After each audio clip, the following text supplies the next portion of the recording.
Puji Tuhan, selamat siang, selamat kita berjumpa kembali di dalam persekutuan kita dengan Tuhan dalam renungan kita pada hari ini, Minggu 29 Agustus 2021. Nah, kita akan mendengarkan renungan firman Tuhan pada hari ini dan sebelumnya kita berdoa terlebih dahulu sebelum kita mendengarkan kebenaran firman Tuhan. Terima kasih Tuhan, terima kasih Allah Roh Kudus, kami beri syukur kepada Tuhan saat ini. Tuhan, kembali kami datang ke hadirat Tuhan, mendengarkan firman-Mu saat ini. Hamba-Mu yang Kau siapkan Tuhan berkati dengan pengurapan dari Allah Roh Kudus, dan setiap para pendengar diberkati, diberikan pengertian dan pemahaman tentang kebenaran Tuhan. Terima kasih Bapa, terima kasih Tuhan Yesus, kami siap untuk mendengarkan firman-Mu di dalam nama Tuhan Yesus Kristus. Haleluya. Amin. Puji Tuhan. Dan saat ini kita akan mendengarkan renungan firman Tuhan yang terdapat di dalam kitab Yakobus, ya. Topik kita diambil dari kitab Yakobus pasalnya yang pertama, ayatnya yang ke-22 sampai ayatnya yang ke-25. Tema kita saat ini adalah ketaatan. Ya, kita akan baca di dalam pembacaan kita pada hari ini. Yakobus 1 ayat 22 sampai 25 demikian. Tetapi hendaklah kamu menjadi pelaku firman dan bukan hanya pendengar saja. Sebab jika tidak demikian, kamu menipu diri sendiri. Sebab jika seorang hanya mendengar firman saja dan tidak melakukannya, ia adalah seumpama seorang yang sedang mengamati mukanya yang sebenarnya di depan cermin. Ayat 24. Baru saja ia memandang dirinya, ia sudah pergi atau ia segera lupa bagaimana rupanya. Tetapi barang siapa meneliti hukum yang sempurna, yaitu hukum yang memerdekakan orang, dan ia akan bertekun di dalamnya. Sekali lagi, bertekun di dalamnya.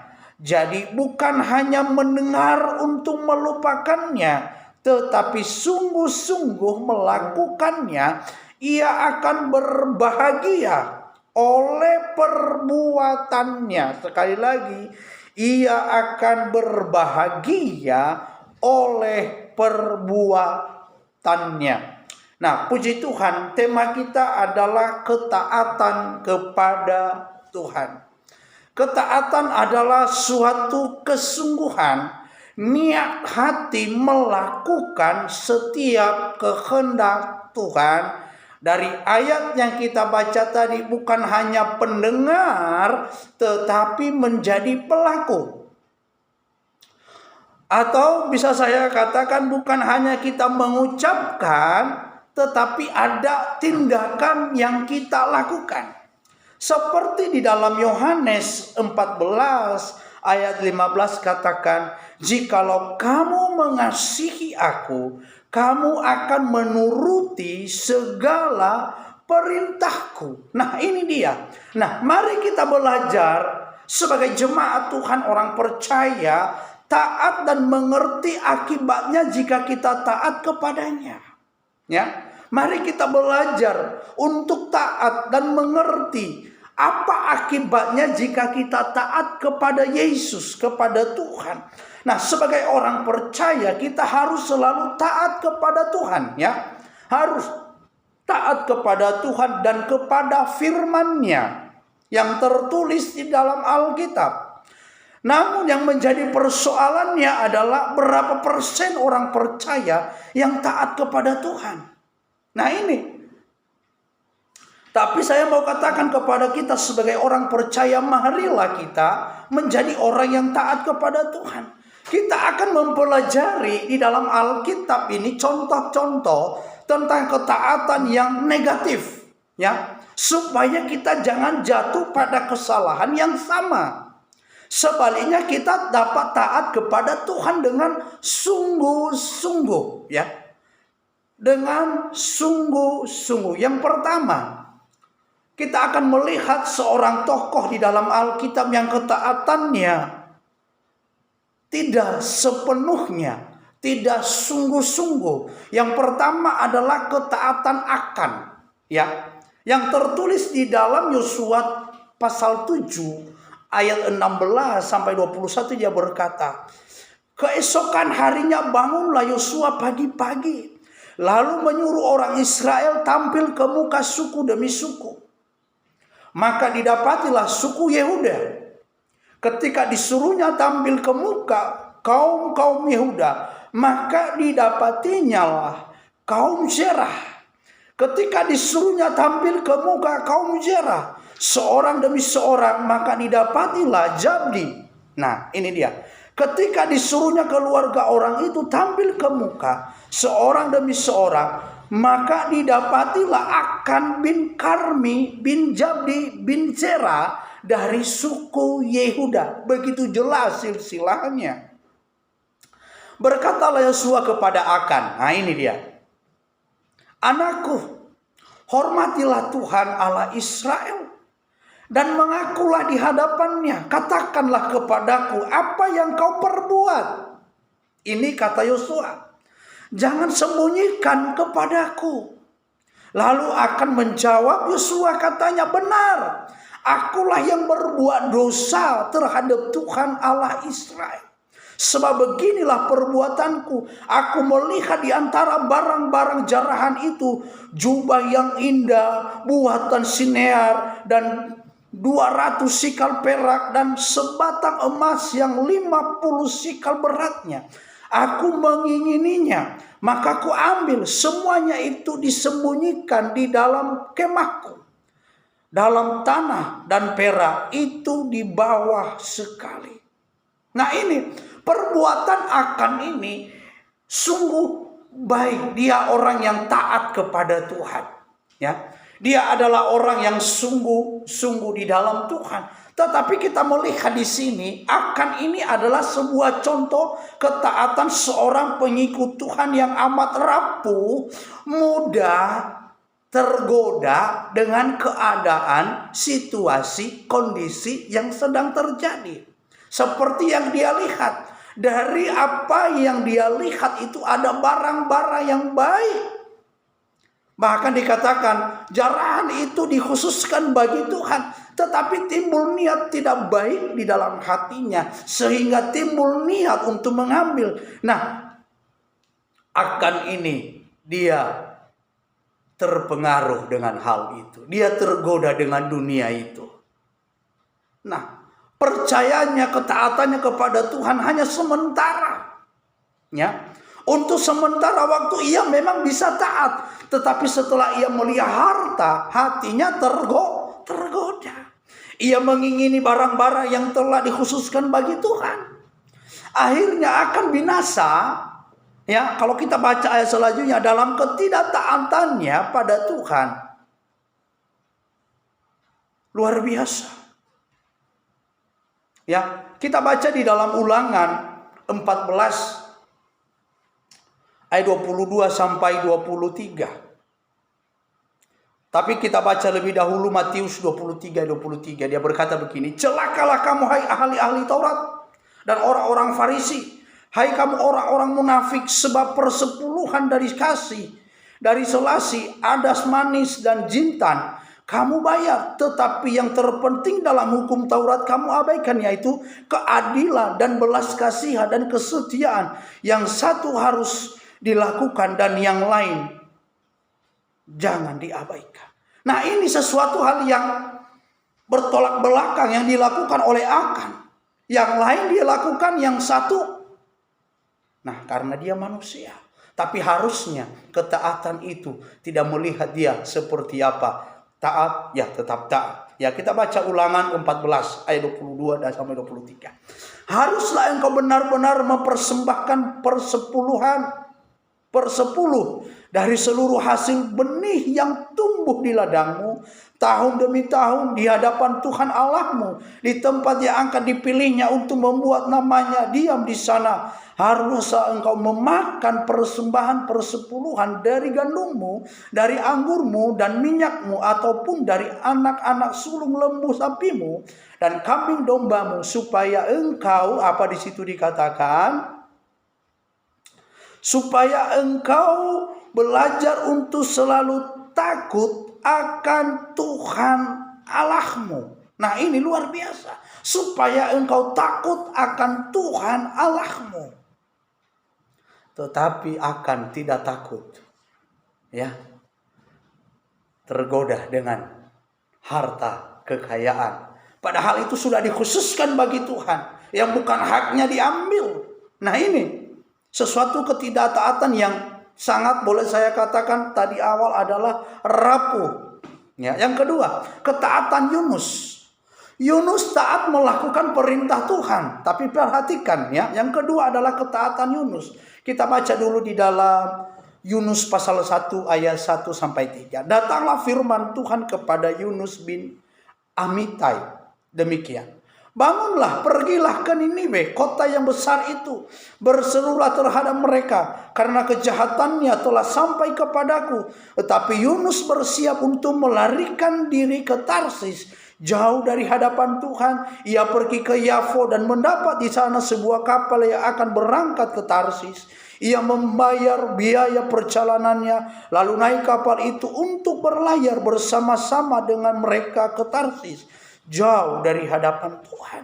Tuhan suruh dia pergi ke Niniwe untuk memberitakan kebenaran Tuhan, bahwa perbuatan mereka itu sudah tidak sesuai kehendak Tuhan. Dan Tuhan akan menghukum mereka sebelum Tuhan menghukum mereka, agar mereka bertobat, sehingga mereka mendapatkan keselamatan dan hukuman itu tidak terjadi atas mereka. Tapi Yunus, ketaatannya melakukan firman Tuhan, benar, dia pergi. Tetapi bukan ke Niniwe, tapi pergi kemana? Ke Tarsis.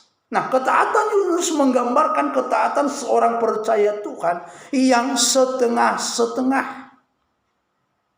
Ya. Tuhan memerintahkannya untuk pergi ke Niniwe, tetapi ia pergi kemana? Ke Tarsis. Inilah ketaatan yang setengah-tengah. Ia taat tetapi tidak dengan tepat. Ini tidak tepat. Nah, maka saya mau sampaikan kepada kita jemaat Tuhan, orang percaya, para pendengar dimanapun berada, dalam kelompok pendalaman di gereja kita, gereja lokal kita, di kelompok kita, baik itu ibadah keluarga, ibadah persekutuan, ibadah minggu, marilah kita taat, ya. Apapun namanya itu, di setiap gereja kita harus taat kepada pemimpin rohani kita yang ditetapkan oleh Tuhan. Nah, saudaraku yang dikasihi oleh Tuhan, ketaatan itu sangat penting di dalam kehidupan orang percaya. Ketaatan itu sangat penting dalam setiap pribadi kita, orang-orang yang cinta Tuhan. Maka ketaatan itu jangan diabaikan. Jangan seperti Yunus, pergi tetapi bukan kepada tujuan Tuhan, tapi ke tempat yang lain yang diinginkan oleh hatinya. Dan kalau kita melihat alur ceritanya, saudaraku, Yunus dibuang ke laut dan ikan menelan dia.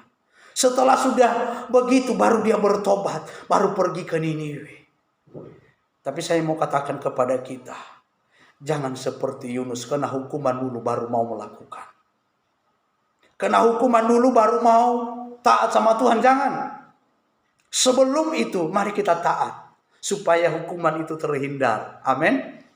Dari kehidupan kita orang-orang yang percaya. Yang ketiga, ketaatan orang Farisi. Tahu orang Farisi, mengerti hukum Taurat, mengerti firman Allah, tapi mereka sukar untuk melakukannya. Pekerjaan mereka hanya bisa melihat kesalahan orang lain, hanya bisa melihat kekurangan orang lain. Ya, seolah-olah kebenaran itu bukan untuk diri mereka, tapi untuk orang lain. Hukuman itu bukan untuk diri mereka, tetapi untuk orang lain. Nah, ini Hanya sekedar tahu, hanya sekedar memahami, tapi melakukannya tidak. Di dalam Matius 15 ayat 1 sampai 9 kita akan bacakan. Kemudian datanglah beberapa orang Farisi dan ahli-ahli Taurat dari Yerusalem kepada Yesus dan berkata, "Mengapa murid-muridmu melanggar adat istiadat nenek moyang kita? Mereka tidak membasuh tangan sebelum makan." Tetapi jawab Yesus kepada mereka, "Mengapa kamu pun melanggar perintah Allah demi taat istiadat nenek moyangmu? Sebab Allah berfirman, hormatilah ayahmu dan ibumu, dan lagi siapa yang mengutuki ayahnya atau ibunya pasti dihukum mati." Ayat 5. Tetapi kamu berkata, barang siapa berkata kepada bapaknya atau kepada ibunya, "Apa yang ada padaku yang dapat digunakan untuk pemeliharaanmu sudah digunakan untuk persembahan kepada Allah." Ayat 6. Orang itu tidak wajib lagi menghormati bapaknya atau ibunya. Dengan demikian firman Allah kamu nyatakan tidak berlaku demi adat istiadatmu. Hai orang-orang munafik, benarlah membuat Yesaya tentang kamu, bangsa ini memuliakan aku dengan bibirnya, padahal hatinya jauh daripadaku. Percuma mereka beribadah kepadaku. Nah ini. Sedangkan ajaran yang mereka ajarkan ialah perintah manusia. Ketaatan mereka ini adalah ketaatan yang sementara dari orang yang menyebut diri mereka beragama. Wow. Mereka tampaknya beragama, bertuhan, tetapi mengerjakan perintah dan ajaran manusia yang jauh dari kebenaran firman Tuhan. Menghormati orang lain itu sangat penting. Tetapi lebih penting kita menghormati Tuhan. Nah, orang yang menghormati Tuhan pasti menghormati yang lainnya juga. Nah ini. Mereka mengabaikan ajaran Allah dan firman-Nya, lebih mementingkan kepentingan ada istiadat mereka. Dan ketika mereka melihat perbuatan orang itu, mereka cepat-cepat untuk menghakimi. Mereka cepat-cepat untuk memfitnah dan lain sebagainya. Makanya Tuhan pernah berkata, jangan lihat balok di mata orang lain. Keluarkan dulu balok di dalam matamu, supaya engkau jernih bisa melihat yang lainnya. Nah ini, mereka mengabaikan ajaran Tuhan. Coba kita melihat di dalam Markus 7 ayat 7. Percuma mereka beribadah kepadaku, sedangkan ajaran yang mereka ajarkan ialah perintah manusia. Perintah Allah kamu abaikan untuk berpegang pada adat istiadat manusia. Yesus berkata pula kepada mereka, sungguh pandai kamu mengesampingkan perintah Allah, supaya kamu dapat memelihara adat istiadatmu sendiri. Nah ini, mereka lebih mementingkan kepentingan pribadinya daripada kepentingan dari Tuhan. Lebih mereka taat kepada manusia daripada taat kepada Tuhan. Nah, kesimpulannya bagi kita semua pada hari ini dalam renungan kita, apa penyebab utama atau yang menyebabkan ketidaktaatan kita kepada Tuhan atau kepada Allah? Ya, adalah tidak sepenuh hati percaya kepada Tuhan. Ini banyak terjadi. Tidak sepenuh hati percaya kepada Tuhan. Boleh mulut, boleh ucapan, perkataan. Berkata aku percaya, aku taat. Tetapi pada faktanya jauh dari apa yang mereka ucapkan. Perbuatan mereka jauh daripada kebenaran.